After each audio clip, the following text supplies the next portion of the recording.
歡迎收看科普醫美新知。嗨，我们今天又到了我們微整的新一期啊，要跟大家介紹微整形的觀念。我們這一個系列呢，如果你每一集都看，你對微整形一定非常有概念，你可能會比很多現在在線上做微整醫師更有概念。所以你們在做任何微整之前你們要看的不是廣告，你要看我們這一類真正醫學的這個微整的這個知識型的頻道。今天我們要跟大家講一個概念，叫做內輪廓大家看過我們前面幾集嘛？前面在講玻尿酸啊、膠原蛋白增生劑啊這些東西它的一些特色，然後後面我們開始講外輪廓。從外輪廓，我們從太陽穴啊、臉頰一步一步跟大家講。接下來我們要介紹一個全新的另外一個系列，微整另外一個系列叫內輪廓。強制產品對位，劑量精準樹眉，沒效的才是最貴。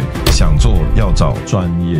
內輪廓就像這個圖一樣，是中間這一圈，這是一個很基本的概念。但是各位在網絡上看到很多關於內輪廓的一些圖片，你仔細看跟這個圖的這個內輪廓，你乍看之下你會覺得好像很像，看起來就差不多了，差不多。可是我們專業人在看，像這個圖，其實它在內輪廓的定義上面呢，其實是不太對，其實是有一點問題的待會呢，我會來跟大家講內輪廓比較好的定義。當然我們看很多圖，你會覺得看起來好像都差不多，可是像我們專業人在看，其實很多圖都畫得太含糊了，畫得太隨便。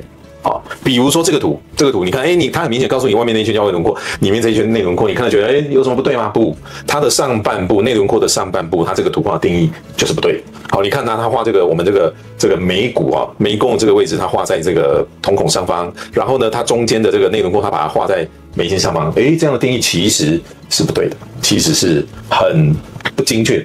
我一直說，很多人打微整形哪裡要打哪裡。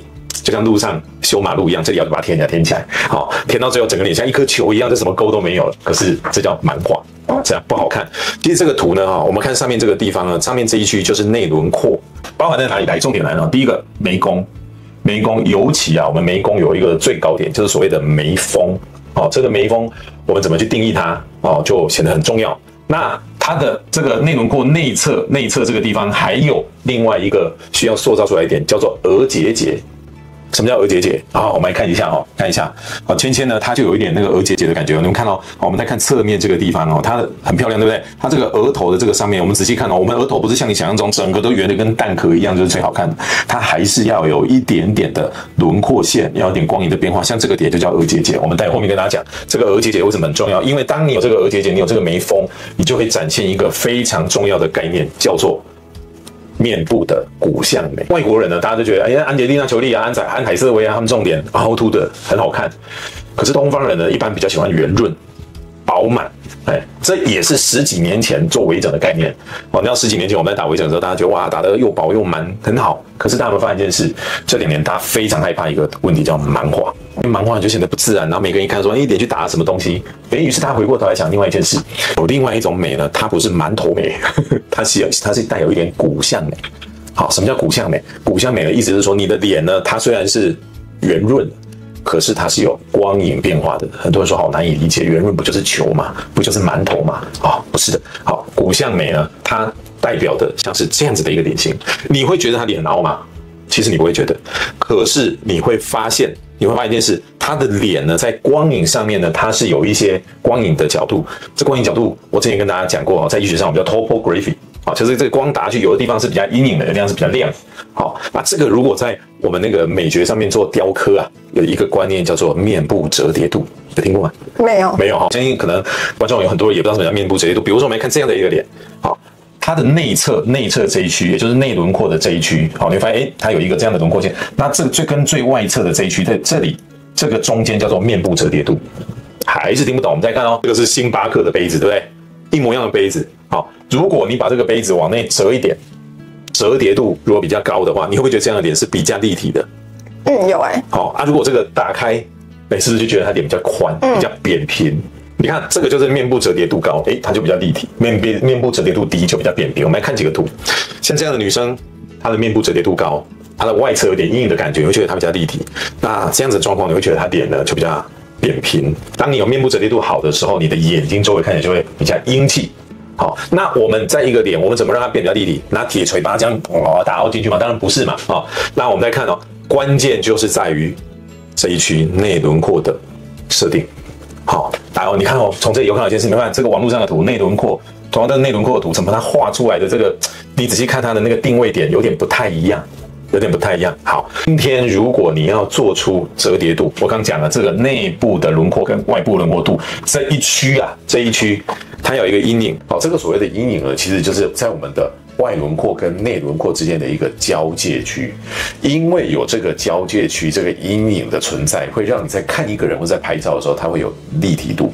好，所以這個立體度就取決於你的內輪廓明不明顯。內輪廓明顯的人就可以造出這個立體度，也就是所謂的面部折疊度。我們的內輪廓明顯的人，你的面部折疊度越大越高，就會讓你臉看起來比較立體。那可以有什麼好處呢？它造成的好處就是你的臉雖然是圓潤飽滿的，可是它卻不是蠻化的感覺，而是有一點骨感美。所以很多人誤會一件事，骨感美就是皮包骨，皮包骨並不好看。我剛前面說了，那個是歐美人喜歡的感覺，我們華人喜歡的是圓潤飽滿。可是圓潤飽滿大家都好擔心會蠻化，所以你要圓潤飽滿，又要有立體感，又要有骨相美。很重要的一件事就是要造出面部折疊度，而面部折疊度就取決於內輪廓線。那到底內輪廓線包含了什麼？來咯，我們把內輪廓線分成上半部、中段跟下半部。內輪廓的上半部就是由這個從最高點所謂的額結節。好，先講這個額結節，這個圖畫的並不太對。額結節怎麼定義？在我們下一集會講額結節。再來到我們的眉峰，那眉峰怎麼定義？我們下一集會講。啊，它是屬於我們眉骨一個很重要的定位點。再接下來呢，就是我們所謂的大溪。啊，所以你看這個圖畫的並不正確。什麼叫大溪？很多人說大溪這個嗎？不是，當然不是。大溪指的是我們眼眶骨周圍的一個刮鬍區。好，我們下一集會講這三個造成了我們內輪廓的上半部。那我們內輪廓的中段區是什麼呢？中段區來咯，第一個部位就是經過我們的這一區啊，然後到我們的臉頰，這一區是什麼？在西方人呢，指的是颧骨，可是東方人不是顴骨哦。東方人我們要在顴骨的內側，因為如果你的這一區特別亮、特別明顯，會讓人有一個感覺你的顴骨特別可能特別凸。我們東方人並不喜歡，所以我們東方人的這個中段區，它要往內修啊，細節我們下一集會講。那再往下這一區是什麼？這一區呢，有很多人呢，他臉頰有一個凹陷，或者是他有貓咪紋，那你會覺得他的這個中點這一區並不順暢，並不好看。所以我們這一區呢，我們要造成一個這個弧線，這個內輪廓線好像這個弧線就是所謂的 OG curve， 中文人叫它 OG 線。OG curve 好有的時候，到底什麼叫 OG curve？ 想知道記得接下來追我們的節目，我會詳細解釋什麼叫 OG 線，什麼叫 OG curve。東方人的 OG curve 跟西方人的 OG curve 有什麼不一樣？那我們在施打的時候要怎麼注意，它才可以做出精緻的美感？再來。我們的內輪廓線有下半部，下半部包含什麼？包含我們的嘴邊肉，那我們的嘴邊肉分成第一型、第二型、第三型啊，嘴邊肉還有分型。想知道這三型有什麼不一樣啊？處理方式有什麼不一樣？為什麼有的人打電波音波有效，有的人完全沒效？因為跟你是哪一型的嘴邊肉有關。想知道趕快追我們後面的節目，我會有很詳細的介紹。所以我們的內輪廓線的下半部啊，下半部分別是什麼？我們的嘴邊肉，還有我們的嘴角。嘴角上揚跟嘴唇，好，所以整個內輪廓線它很明確，從我們的額結節、眉峰、我們大溪區、OG curve、嘴邊肉到嘴唇，這就是我們的內輪廓線。定義出你的內輪廓線，就可以讓你的臉有立體感，就可以增加你的面部折疊度，就可以讓你有飽滿的但是漂亮的骨相美，而不是蠻化的感覺。好，這裡面包含很多美學的概念，但更重要的是解剖結構的基礎。如果你覺得我們的節目對你有幫助，歡迎私訊給我們，也可以把我們這個節目傳給你的朋友。如果把我們節目分享給朋友，跟我們小編講，他會給你一個電子版的微整聖經，這是我的一本著作，對你求美的路上一定會有一些幫助。歡迎大家繼續收看我們的節目，繼續追我們的醫美知識，因為美笑才是最貴，想做要找專業。拜拜。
因為沒效才是最貴，想做要找專業哦。